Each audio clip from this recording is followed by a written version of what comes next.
साथियों, आप सबका शिक्षा दृष्टि चैनल में हार्दिक स्वागत है। एक नए वीडियो के साथ बाल विकास प्रश्नोत्तरी, जिसका शीर्षक है भाग 2, लेकर हम प्रस्तुत हुए हैं।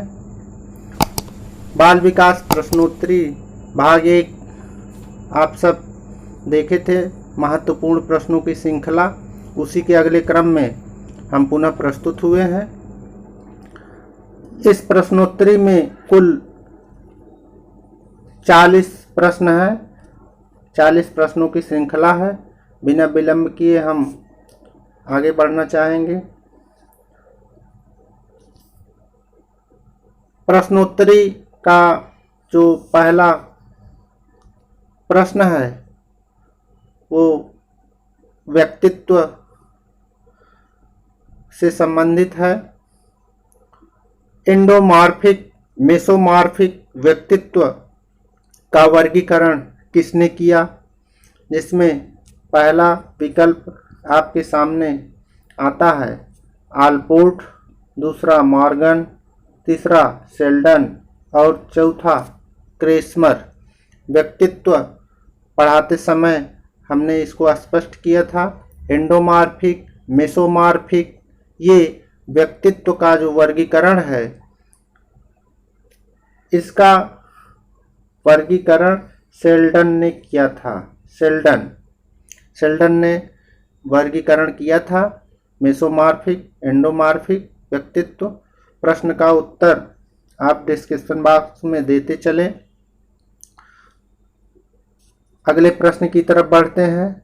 हमारा अगला प्रश्न है नंबर 2। व्यक्तित्व को प्रभावित करने वाले तत्वों में सबसे महत्वपूर्ण तत्व कौन सा है? इसमें सबसे महत्वपूर्ण तत्व बताना है। मांसपेशियां हैं, संग्राहक हैं, जीन्स हैं या क्रोमोसोम है? क्या है सबसे महत्वपूर्ण तत्व जो व्यक्तित्व को प्रभावित करते हैं? व्यक्तित्व को प्रभावित करने वाले में जब व्यक्तित्व वाला वीडियो चल रहा था क्लास, तो उसमें हमने बताया था कि जीन्स सबसे ज़्यादा प्रभावित करते हैं। जीन्स के द्वारा व्यक्तित्व सबसे ज़्यादा निर्धारित होता है। इसको आप ध्यान में रखें। जीन्स सही होगा, तीसरा ऑप्शन सही है। अगले प्रश्न की तरफ हम बढ़ते हैं। प्रश्न नंबर 3। व्यक्तित्व का अंतर्मुखी और बहिर्मुखी वर्गीकरण प्रस्तुत किया किसने किया? बहुत महत्वपूर्ण प्रश्न है, कई बार परीक्षाओं में पूछा जा चुका है, ध्यान में रखना है। व्यक्तित्व का अंतर्मुखी और बहिर्मुखी वार्नर ने, शेल्डन ने, टर्मन या सीजी यूंग? आप सब इस प्रश्न से काफ़ी लोग परिचित भी होंगे। अंतर्मुखी और बहिर्मुखी दो प्रकार का वर्गीकरण सीजी यूंग, ये कई बार परीक्षा में पूछा गया है, इसलिए आपको भूलना नहीं है। व्यक्तित्व का अंतर्मुखी और बहिर्मुखी वर्गीकरण। अगले प्रश्न की तरफ बढ़ते हैं। स्क्रीन पर चौथा प्रश्न है। चौथा प्रश्न स्क्रीन पर, जो आग मक्खन को पिघला देती है वही अंडे को जमा देती है, किसने कहा? ये कोटेशन महत्वपूर्ण कोटेशन, और इससे ये जाहिर होता है, स्पष्ट होता है कि अलग अलग जगह, अलग अलग परिस्थिति में हर वस्तु की अलग उपयोगिता होती है। यह आवश्यक नहीं है कि हर स्थान, हर समय, हर परिस्थिति में चीज़ें एक ही प्रकार से हमको लाभ पहुंचाए, बल्कि समय परिस्थिति के अनुसार उपयोगिता भी बदल जाती है। व्यक्तित्व से संबंधित यह जो कोटेशन है, इसको देने वाले जो मनोवैज्ञानिक हैं वह है आलपोर्ट। जो पहला ऑप्शन है आलपोर्ट, जो आग मक्खन को पिघला देती है वही अंडे को जमा देती है। तो ये आलपोर्ट हैं, बाकी ऑप्शन गलत है, ध्यान में रखना है, ऐसा कोटेशन भूलना नहीं चाहिए। अगले प्रश्न की तरफ हम बढ़ते हैं। प्रश्न नंबर 5, पांचवा प्रश्न, अचेतन रूप से प्रेरित व्यवहार के अध्ययन के लिए फ्रायड ने किस विधि का उपयोग किया? फ्रायड जो मनोवैज्ञानिक था, इसने मनोविश्लेषण सिद्धांत दिया था, आप सब परिचित होंगे, इड, ईगो, सुपर ईगो। प्रेरित व्यवहार के अध्ययन के लिए किस विधि का उपयोग किया? पहला ऑप्शन है व्यवहार चिकित्सा, व्यावसायिक चिकित्सा, क्रीड़ा चिकित्सा या स्वतंत्र साहचर्य विधि। जल्दी जल्दी आप उत्तर दे सकते हैं कमेंट बॉक्स में, बताइए इसमें क्या हो सकता है। अचेतन रूप से प्रेरित व्यवहार के अध्ययन के लिए फ्रायड ने जो विधि उपयोग किया था, जो विधि बताई थी, वह विधि है चौथा ऑप्शन, स्वतंत्र साहचर्य विधि।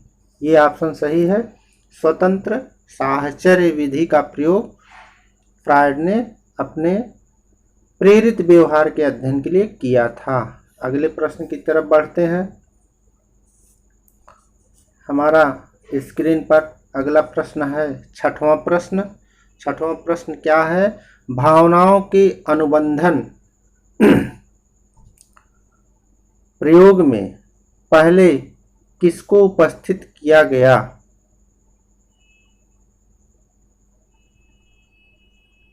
अनुबंधन प्रयोग में पहले किसको उपस्थित किया गया? इसको आप हटा के प्रश्न को समझ सकते हैं। अनुबंधन प्रयोग में पहले किसको उपस्थित किया गया? पहले भोजन, उसके बाद ध्वनि। पहले ध्वनि, उसके बाद भोजन। भोजन और ध्वनि साथ साथ कोई नहीं। आप सब जानते हैं पावलोव का अनुबंधन सिद्धांत, शास्त्रीय अनुबंधन सिद्धांत, क्लासिकल थ्योरी अनुबंधन सिद्धांत, पावलोव का जो अनुबंधन सिद्धांत है, आप सब पढ़े हैं, कमेंट बॉक्स में उत्तर दीजिए जल्दी जल्दी। अनुबंधन सिद्धांत में सबसे पहले भोजन आया कि सबसे पहले ध्वनि आया? ये थोड़ा भ्रमित करने वाला प्रश्न है। तो पावलोव ने सबसे पहले ध्वनि, उसके बाद भोजन को अपने प्रयोग में प्रस्तुत किया। पहले ध्वनि, उसके बाद भोजन। तो दूसरा ऑप्शन अनुबंधन प्रयोग में पहले ध्वनि, उसके बाद भोजन। अगले प्रश्न की तरफ बढ़ते हैं। हमारा स्क्रीन पर अगला प्रश्न है, क्लासिकी अनुबंधन के जन्मदाता पावलोव किस देश के थे? अभी चर्चा हो रही थी क्लासिकी अनुबंधन, क्लासिकी सिद्धांत, अनुबंधन सिद्धांत के जन्मदाता कौन थे? पावलोव। कभी कभी ये प्रश्न पूछ लेता है अनुबंधन सिद्धांत के जन्मदाता कौन है? पावलोव। पावलोव कहाँ के निवासी थे? ये प्रश्न पूछ जाता है। अमेरिका के थे, फ्रांस के थे, रूस के थे, जर्मनी, कहाँ के थे? सही उत्तर रूसी वैज्ञानिक थे पावलोव। सही उत्तर होगा रूस। अगला प्रश्न बढ़ते हैं हम आठवें प्रश्न की तरफ। आठवां प्रश्न स्क्रीन पर, अंतर्दृष्टि कैसे होती है? अंतर्दृष्टि कैसे होती है? आकस्मिक होती है, धीरे धीरे, अनिश्चित, कोई नहीं। अंतर्दृष्टि क्या होती है? आकस्मिक होती है। पहला अंतर्दृष्टि एकाएक हमारे सामने आ जाती है, पहले से हम नहीं जानते हैं। हमारे मस्तिष्क में अंतर्दृष्टि अचानक आकस्मिक पैदा होती है, बुद्धि का इससे नजदीक संबंध होता है। अगले प्रश्न की तरफ बढ़ते हैं। नौवां प्रश्न, गेस्टाल्टवादी ने परिस्थिति के सही प्रत्यक्षीकरण को क्या कहा? गेस्टाल्टवादियों, आप सब जानते हैं गेस्टाल्टवादी कोहलर थे, वर्दीमर थे, कोप्पा थे। ये गेस्टाल्टवादी संगठनात्मक सिद्धांत संबंधित है। गेस्टाल्टवादियों ने परिस्थिति के सही प्रत्यक्षीकरण को क्या कहा? प्रात्यक्षिक स्थैर्य, प्रात्यक्षिक सुरक्षा, अंतर्दृष्टि, प्रात्यक्षिक सतर्कता। क्या सही उत्तर होगा? आप सही उत्तर जल्दी से देंगे। ये तीसरा ऑप्शन होगा, अंतर्दृष्टि। गेस्टाल्टवादी अंतर्दृष्टि पे ज़्यादा ध्यान देते हैं, ध्यान में रखना है। अगले प्रश्न की तरफ बढ़ते हैं। 10वां प्रश्न आ गया स्क्रीन पर। गेस्टाल्टवादियों ने किस पर विशेष बल दिया? अभ्यास पर, पुरस्कार, संवेग या प्रत्यक्षीकरण पर? तो आप सब जानते हैं, पढ़ाया भी गया है। गेस्टाल्टवादी जो आंखों से दिखता है, जिस पे उनकी सूझ होती है, जिन पे अंतर्दृष्टि होती है, उस पर ज़्यादा ध्यान देते हैं। तो ये प्रत्यक्षीकरण, परसेप्शन, ये महत्वपूर्ण है। यही ऑप्शन सही है।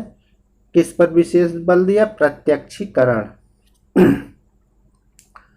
अगले प्रश्न की तरफ बढ़ते हैं स्क्रीन पर। 11वां प्रश्न, जिस क्रिया से प्राणी को संतोष प्राप्त होता है उसका परिस्थिति अनुक्रिया संबंध की शक्ति पर क्या प्रभाव पड़ता है? ये देखिए, परिस्थिति अनुक्रिया संबंध की शक्ति क्षीण हो जाती है, बढ़ हो जाती है, कोई प्रभाव नहीं पड़ता, अनिश्चित। अनुक्रिया संबंध की शक्ति कम होती है, क्षीण हो जाती है, बढ़ जाती है, कोई प्रभाव नहीं पड़ता। क्या सही उत्तर होगा? ध्यान देना है, उसका कमेंट बॉक्स में उत्तर दीजिए। जब संतोष की प्राप्ति होती है, जब उसको संतुष्टि मिलती है किसी क्रिया को करने से, तो कार्य करने की शक्ति बढ़ जाती है। क्योंकि ये जो संतुष्टि होती है, ये व्यक्ति को पुनर्वलन का कार्य करने लगती है, उससे वह उत्साहित होता है और कार्य करने की क्षमता में वृद्धि हो जाती है और अच्छे से वो कार्य करने लगता है। तो कार्य करने की जो क्षमता है उसमें वृद्धि हो जाती है। अगले प्रश्न की तरफ बढ़ते हैं स्क्रीन पर। हमारा अगला प्रश्न है 12वां प्रश्न, क्रिया की सफलता से संतोष एवं असफलता से असंतोष होता है, थार्नडाइक के किस नियम को इंगित करता है? थार्नडाइक का यह किस नियम से संबंधित है? अभ्यास का नियम, प्रभाव का नियम, तत्परता या सभी? इसका क्या उत्तर होगा? संतोष प्राप्त होता है, सफलता से संतोष, असफलता से असंतोष। तो इसका प्रभाव पड़ता है, इसलिए प्रभाव का नियम। सफलता से संतुष्टि, असफलता से असंतुष्टि। सफलता रहेगा तो उसका प्रभाव संतुष्टि पर पड़ेगा, असफल होगा तो उसका भी प्रभाव असंतुष्टि पड़ेगा। तो ये प्रभाव का नियम है। हमारा दूसरा ऑप्शन सही है। अगले प्रश्न की तरफ बढ़ते हैं।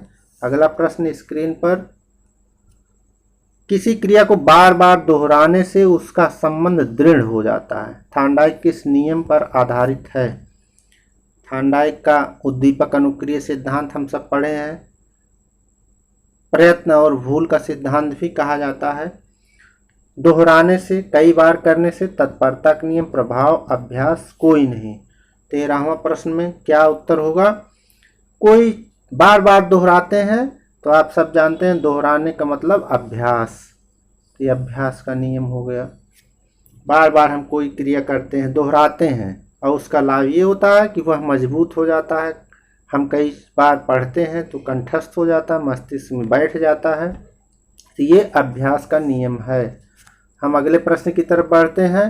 14वां प्रश्न स्क्रीन पर। 14वां प्रश्न, थार्नडाइक के प्रयास एवं त्रुटि सिद्धांत में किस पर विशेष बल नहीं दिया गया। ध्यान देना है, नहीं शब्द आ रहा है, नहीं दिया गया। प्रेरणा पर, अभ्यास पर, समझ या कोई नहीं। किस पर बल नहीं दिया गया? तो प्रेरणा और अभ्यास ये तो दोनों है ही, दोनों पर बल दिया गया है। समझ, समझ पर बल नहीं दिया गया है। समझ, तीसरा ऑप्शन ये सही होगा। थार्नडाइक ने प्रयास त्रुटि सिद्धांत में समझ पर बल नहीं दिया। स्क्रीन पर अगला प्रश्न 15वां प्रश्न आ गया स्क्रीन पर। थार्नडाइक 1898 में अपना प्रैक्टिकल किए थे। प्रयोग किस पर किया था? बताइए, थार्नडाइक ने किस जीव पर अपना प्रैक्टिकल किया था? बिल्ली पर। बिना सोचे, ज़्यादा समय लगाए, कंठस्थ होना चाहिए। थार्नडाइक ने बिल्ली पर अपना प्रयोग किया था। पावलोव ने किस पे किया था? कुत्ते पर किया था। स्किनर ने किस पे किया था? कबूतर सफ़ेद चूहों पर किया था। सूझ कोहलर ने चिंपैंजी पर किया था। याद रखना है, भूलना नहीं, थार्नडाइक ने बिल्ली पर प्रयोग किया था। बिल्ली। अगला प्रश्न 16वां प्रश्न स्क्रीन पर। सीखना अभ्यास के द्वारा किस में परिमार्जन है? सीखना, सीखने की परिभाषा बहुत महत्वपूर्ण परिभाषा है। प्रेरणा, मूल प्रवृत्ति, अंतर्नोद, व्यवहार। सीखना अभ्यास के द्वारा किस में परिवर्तन है? कई बार परीक्षा में पूछा गया है, परिभाषा है ये, बहुत महत्वपूर्ण परिभाषा। इस परिभाषा को भूलना नहीं है। सीखना अभ्यास के द्वारा व्यवहार में परिवर्तन है। ध्यान में रखना है, व्यवहार में परिवर्तन है। सीखना व्यवहार में परिवर्तन है। 17वां प्रश्न स्क्रीन पर क्या है? एक स्थिति के अधिगम के दूसरी स्थिति के अधिगम को प्रभावित करने का क्या नाम है? जब एक स्थिति में अधिगम होता है तो दूसरे स्थिति में अधिगम को प्रभावित करता है। क्या कहते हैं? प्रशिक्षण, अंतरण, संपोषण, अनुबंधन, अनुकरण। क्या होगा? कमेंट बॉक्स में आप उत्तर दे सकते हैं। एक परिस्थिति में जो कुछ हम सीखे रहते हैं, अधिगम किए रहते हैं, वो अगली परिस्थिति में उसका प्रयोग होता है, कर सकते हैं। वो प्रभावित जो करता है उसको कहते हैं प्रशिक्षण, अंतरण। जो कुछ हम सीखे रहते हैं उसका ट्रांसफर।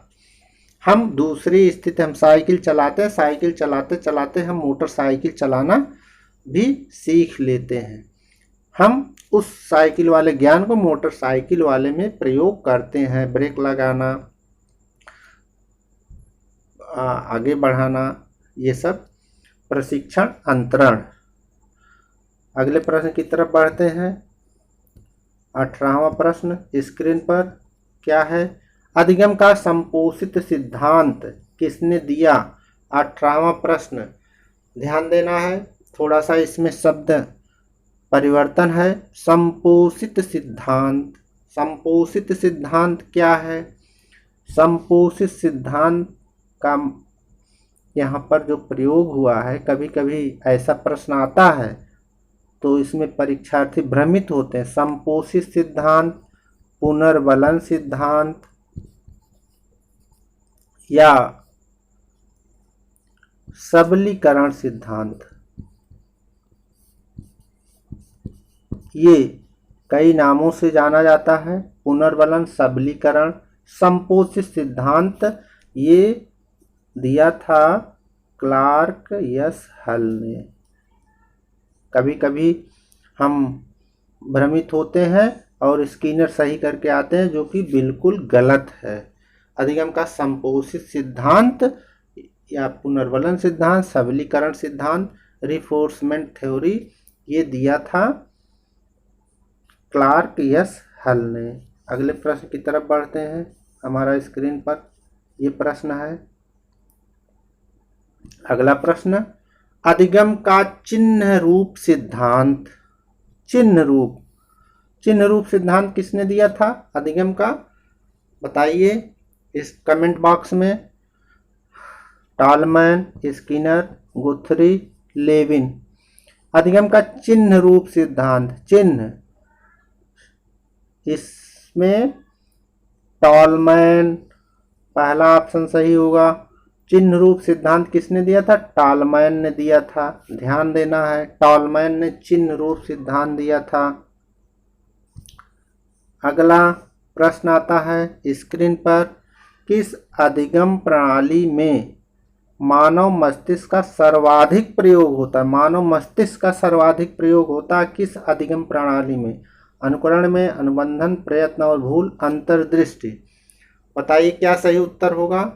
अंतर्दृष्टि होगा, अनुकरण होगा, अनुबंधन, प्रयत्न और भूल। क्या होगा इसमें? मानव मस्तिष्क बुद्धि का सर्वाधिक प्रयोग अंतर्दृष्टि में होता है, सूझ में होता है। बुद्धि का अंतर्दृष्टि से, बुद्धि का सूझ से घनिष्ठ संबंध होता है। हमने कई बार रिपीट किया है, इसलिए आपको भूलना नहीं है। मानव मस्तिष्क का सर्वाधिक प्रयोग अंतर्दृष्टि से होता है। अगले प्रश्न की तरफ बढ़ते हैं। स्क्रीन पर 21वां प्रश्न। 21वां प्रश्न क्या है? किस अधिगम प्रणाली में समग्र को अधिक महत्व दिया जाता है? समग्र, ध्यान देना है, प्रश्न को ध्यान से पढ़ना है और उसके बाद उत्तर देना है। समग्र को ज्यादा ध्यान दिया जाता है। समग्र व्यवहारवाद, साहचर्यवाद, मनोविश्लेषण, गेस्टाल्ट संप्रदाय। समग्र पे चर्चा हुई थी जब हम चर्चा कर रहे थे वीडियो में। गेस्टाल्ट वाद समग्र पर विशेष ध्यान देता है। गेस्टाल्ट समग्रता, गेस्टाल्ट का अर्थ ही समग्र से होता है, इसलिए समग्र का संबंध गेस्टाल्ट से है। भूलना नहीं है, ध्यान देना है। गेस्टाल्ट समग्र, समग्र गेस्टाल्ट। तो ये 21वां प्रश्न हो गया। अगला प्रश्न 22वां स्क्रीन पर, अधिगम की प्रयत्न और भूल विधि में सबसे अधिक महत्वपूर्ण कारक कौन सा है? प्रयत्न और भूल किसका है? यह भी ध्यान देना है, भूलना नहीं। प्रयत्न और भूल, उद्दीपक अनुक्रिया सिद्धांत थार्नडाइक, भूलना नहीं, थार्नडाइक का। सबसे अधिक महत्वपूर्ण कारक कौन सा है? सबसे अधिक महत्वपूर्ण कारक प्रयत्न और भूल में सबसे अधिक महत्वपूर्ण कारक क्या है? प्रेरणा, लक्ष्य, क्रिया और अभ्यास। इसको हटा दीजिए। प्रेरणा, प्रयत्न और भूल में सबसे प्रेरणा अगर कम होती है तो स्वाभाविक है कि अधिगम की प्रक्रिया प्रभावित होगी। जितना प्रेरणा अधिक होगी, जितना प्रोत्साहित रहेगा, जितना अंदर से उत्साहित होगा, उतना ही तीव्र गति से अधिगम की प्रक्रिया संपादित होती है। अगले प्रश्न की तरफ बढ़ते हैं। स्क्रीन पर 23वां प्रश्न। 23वां प्रश्न स्क्रीन पर है, क्रिया प्रसूत अनुबंधन किसके नाम से जाना जाता है? क्रिया प्रसूत अधिगम, क्रिया प्रसूत अधिगम, क्रिया प्रसूत अधिगम, अनुबंधन आप सब जानते हैं कि यह स्किनर का है। पावलोव, लेविन, क्लार्क हल, इन सब का नहीं है, बल्कि किसका? स्किनर का क्रिया प्रसूत अनुबंधन है। कबूतर, सफ़ेद चूहा पर क्रिया प्रसूत अनुबंधन का सिद्धांत प्रयोग किया गया था। क्रिया प्रसूत स्किनर। 23वां प्रश्न हो गया। हम अगले प्रश्न की तरफ बढ़ते हैं। स्क्रीन पर अगला प्रश्न है, अनुबंधन की प्रक्रिया में सबसे अधिक महत्वपूर्ण कारक। अनुबंधन की प्रक्रिया में ध्यान देना, अनुबंधन की प्रक्रिया में सबसे महत्वपूर्ण कारक आवृत्ति है, विभेदन है, सामान्यीकरण है, समयागत संबंध की स्थापना। क्या सही होगा बताइए? अनुबंधन की प्रक्रिया में सबसे अधिक महत्वपूर्ण, अनुबंधन की प्रक्रिया में सबसे अधिक महत्वपूर्ण समयागत संबंध की स्थापना है। समयागत, समय को ध्यान में रखकर परिस्थिति के अनुसार संबंध की स्थापना होती है। चौथा ऑप्शन सही होगा। हम अगले प्रश्न की तरफ बढ़ते हैं। अगला प्रश्न 25वां प्रश्न, क्लासिकी अनुबंधन सिद्धांत में प्रयोग किस जीव पर किया गया? क्लासिकी अनुबंध, शास्त्रीय अनुबंध सिद्धांत किसका है? पावलोव का है। ध्यान देना है, बार बार रिपीट हो रहा है ये। पावलोव का क्लासिकी अनुबंध सिद्धांत किस जीव पर किया गया था? सरल क्वेश्चन है, कुत्ते पर। पहले भी कई बार चर्चा हुई, कुत्ते पर केवल नाम बदलता है। क्लासिकी अनुबंध सिद्धांत, शास्त्रीय अनुबंध सिद्धांत, अनुबंध अनुक्रिया सिद्धांत, अनुबंधन कुत्ते पर प्रयोग हुआ था। अगले प्रश्न की तरफ बढ़ते हैं। स्क्रीन पर अगला प्रश्न क्या है? पशु अधिगम में कौन सी विधि सबसे अधिक प्रयोग की जाती है? पशु अधिगम, मानव नहीं, पशु की बात हो रही है। अनुकरण, प्रयत्न और भूल, अंतर्दृष्टि, अनुबंधन। पशु अधिगम में क्या होता है? अनुबंधन। चौथा ऑप्शन सही होगा, अनुबंधन। पशु अधिगम में पशु को सिखाने के लिए, पशुओं को ट्रेंड करने के लिए अनुबंधन सिद्धांत ज़्यादा महत्वपूर्ण होता है। ज़्यादा इस अनुबंधन की विधि को प्रयोग में लाई जाती है। अगले प्रश्न की तरफ बढ़िए। स्क्रीन पर अगला प्रश्न है, सीखने की सर्वोत्तम विधि मानी जाती है, बताइए सीखने की सर्वोत्तम विधि क्या है? अनुकरण है, प्रयत्न और भूल, अंतर्दृष्टि, अनुबंधन। सीखने की सर्वोत्तम विधि, बताइए। सीखने की सर्वोत्तम विधि मानी जाती है सर्वोत्तम विधि। आप भी मान सकते हैं, कोई और मान सकते हैं, स्वतंत्र है, लेकिन मनोवैज्ञानिकों के अनुसार सर्वोत्तम विधि अंतर्दृष्टि है। अपने विवेक से, अपने बुद्धि से जो आप सीखते हैं वो अंतर्दृष्टि है। तो अंतर्दृष्टि सबसे महत्वपूर्ण, सबसे अच्छी विधि मानी जाती है। अगले प्रश्न की तरफ बढ़ते हैं। अगला प्रश्न स्क्रीन पर, अधिगम अनुभव और प्रशिक्षण के द्वारा व्यवहार में परिवर्तन है। बहुत महत्वपूर्ण परिभाषा है अधिगम की।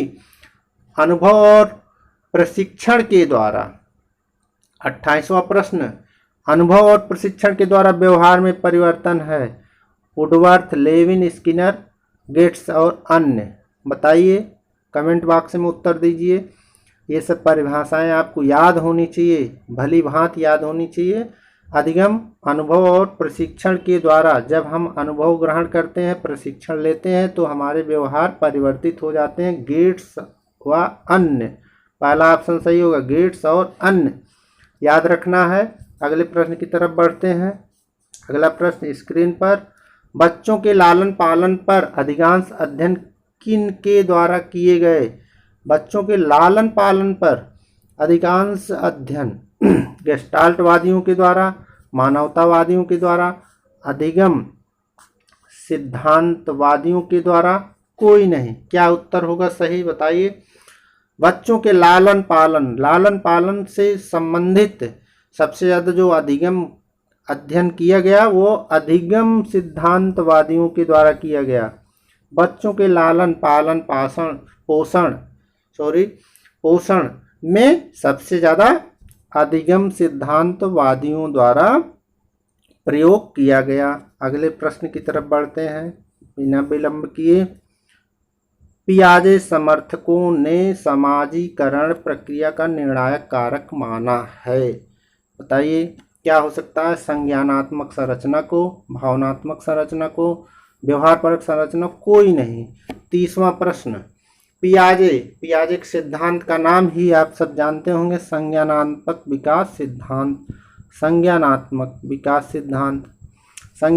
विकास सिद्धांत है, तो स्वाभाविक है कि हमारा पहला उत्तर होगा संज्ञानात्मक संरचना को। समाजीकरण की प्रक्रिया में संज्ञानात्मक सिद्धांत सबसे महत्वपूर्ण है, तो पहला जो ऑप्शन है वह है संज्ञानात्मक संरचना को। अगले प्रश्न की तरफ बढ़ते हैं। अगला प्रश्न हमारा स्क्रीन पर, अगला प्रश्न, सामान्य से विशेष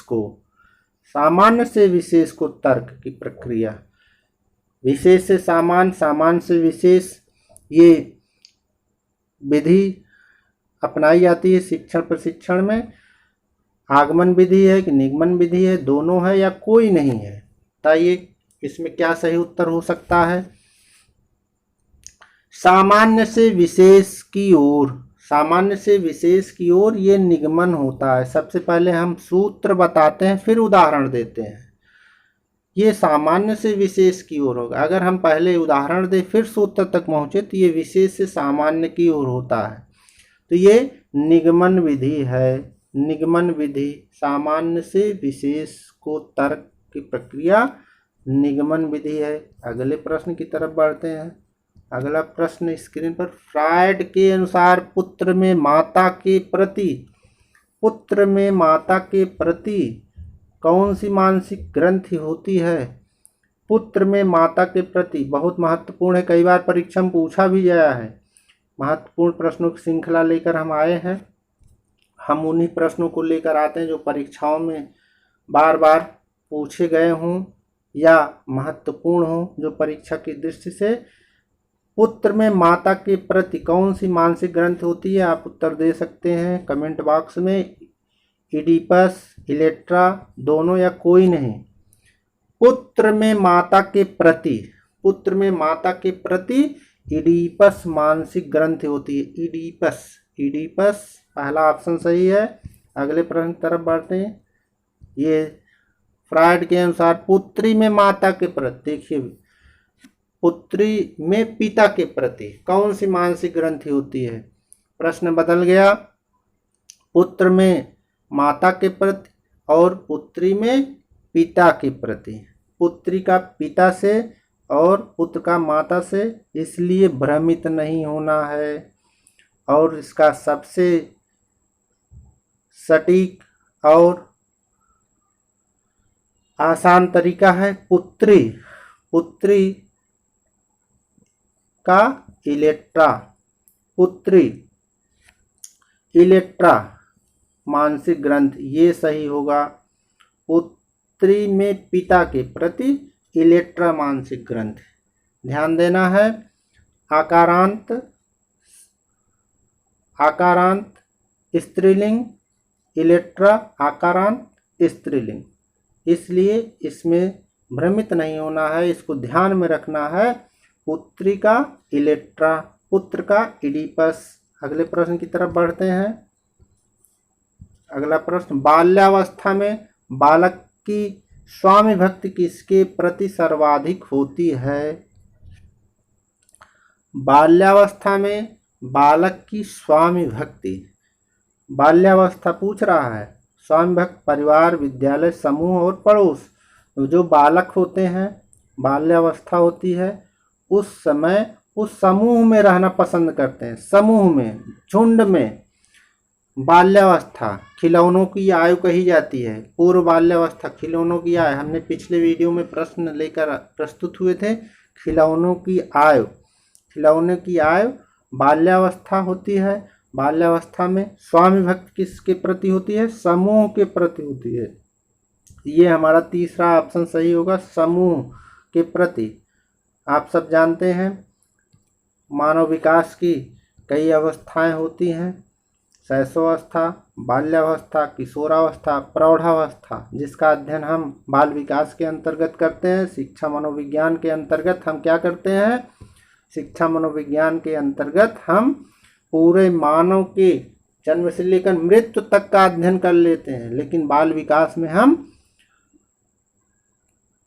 गर्भावस्था से लेकर प्रौढ़ावस्था तक का अध्ययन करते हैं। अगले प्रश्न की तरफ बढ़ते हैं।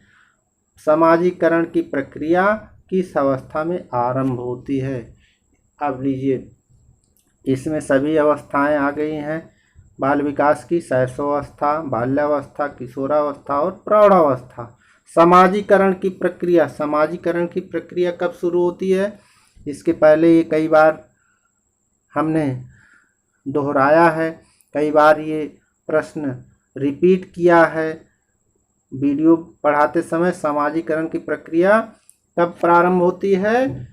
ये शैशवावस्था में प्रारंभ होती है, पहला ऑप्शन है शैशवावस्था। समाजीकरण की प्रक्रिया शैशवावस्था में प्रारंभ होती है। अगला प्रश्न है, बालक के सामाजिक विकास पर बाल समूहों के क्रियाओं में से किसका सर्वाधिक प्रभाव पड़ता है? सामाजिक विकास पर बाल समूहों के क्रियाओं में से किसका सर्वाधिक प्रभाव पड़ता है? अंतरक्रिया, प्रतियोगिता, संघर्ष, सहयोग, किसका? कमेंट बॉक्स में उत्तर दीजिए। क्या सही उत्तर होगा? 36वां, सामाजिक विकास पर बाल समूह की क्रियाओं में जो बालक होते हैं, जो बाल्यावस्था होती है, बालक होते हैं, सामाजिक विकास में एक दूसरे में सामाजिकता कब आती है? समाज में सबसे बड़ी पहचान होती है अंतःक्रिया की। एक दूसरे से जब तक अंतःक्रिया नहीं होती तब तक समाज का स्वरूप तैयार नहीं होता है। समाज में अंतःक्रिया होना आवश्यक है। बालक में भी अंतःक्रिया होती है।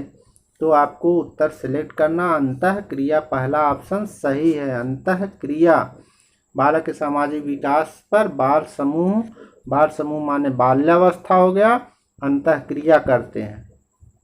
37वां प्रश्न, मनोविज्ञान की विषय वस्तु क्या है? मनोविज्ञान की विषय वस्तु बताइए क्या है? बहुत बार आप पढ़े हैं। आत्मा है, मनस है, व्यवहार है, मनुष्य है। मनोविज्ञान पहले आत्मा का अध्ययन करता था, बाद में लास्ट में किसका अध्ययन? कमेंट बॉक्स में उत्तर दीजिए। बहुत फास्ट उत्तर दीजिए, भूलना नहीं चाहिए, आसान प्रश्न है। मनोविज्ञान व्यवहार का विज्ञान है। 37वां प्रश्न उत्तर सही है क्या? तीसरा ऑप्शन, व्यवहार का विज्ञान। मनोविज्ञान व्यवहार का विज्ञान है। अगले प्रश्न की तरफ बढ़ते हैं स्क्रीन पर। 38वां प्रश्न क्या है? 38वां प्रश्न, समन्वित व्यक्तित्व के विकास का अर्थ है। समन्वित व्यक्तित्व ऐसा व्यक्तित्व जिसमें सब कुछ व्यवस्थित हो, मिलजुल कर कार्य करना, व्यवस्थित दृष्टिकोण अपनाना, ज्ञान चिंतन क्रिया में तालमेल हो जिससे कार्य निष्पादन ठीक से हो, सभी सहकर्मियों से संतुलित व्यवहार करना। सभी सहकर्मियों से संतुलित व्यवहार करना। क्या उत्तर होगा? समन्वित व्यक्तित्व के विकास का अर्थ, समन्वित व्यक्तित्व कब होगा? जब हम ज्ञान चिंतन और क्रिया में तालमेल हो और कार्य हमारा ठीक से निष्पादित हो।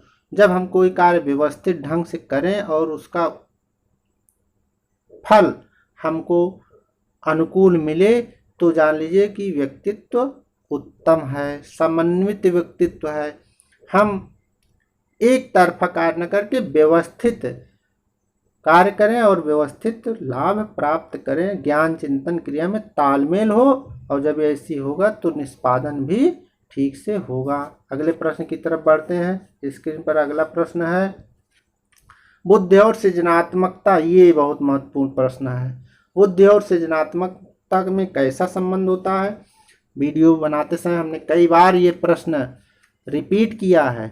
बुद्धि सृजनात्मकता, सृजनात्मकता बुद्धि। सृजनात्मकता वाला वीडियो लिंक दिया है, आप पढ़ के समझ सकते हैं। सृजनात्मकता कब होगी? जब बुद्धि अधिक होगी। बुद्धि कम होगी, सृजनात्मकता सृजनशीलता कम होगी, क्रिएटिविटी कम होगी। बुद्धि के बढ़ने पर सृजनात्मकता बढ़ेगी, बुद्धि के घटने पर सृजनात्मकता घटेगी। तो सकारात्मक, नकारात्मक, शून्य सभी क्या होगा संबंध?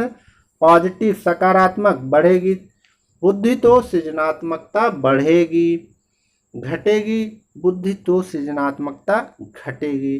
दोनों में पॉजिटिव संबंध होता है, सकारात्मक पॉजिटिव संबंध होता है। अब हम बढ़ते हैं अंतिम प्रश्न की तरफ। अंतिम प्रश्न हमारा, मानव का व्यवहार विकास के किन कारकों पर निर्भर करता है? मानव का व्यवहार किस पर निर्भर करता है? आसान और महत्वपूर्ण प्रश्न। मानव का व्यवहार अभिवृद्धि पर, वातावरण पर, परिपक्वता पर, सभी। क्या उत्तर सही होगा? कमेंट बॉक्स में उत्तर दीजिए। इस प्रश्नावली भाग 2 का अंतिम प्रश्न। मानव का व्यवहार अभिवृद्धि पर भी निर्भर करता, वातावरण पर भी निर्भर करता और परिपक्वता पर भी निर्भर करता है। ये सभी कारक मानव के विकास को प्रभावित करते हैं। अभिवृद्धि भी, वातावरण भी, परिपक्वता भी। तो उत्तर होगा चौथा सही ऑप्शन है सभी। अभिवृद्धि, वातावरण, परिपक्वता, ये सब मानव व्यवहार को प्रभावित करते हैं। तो ये हमारा इस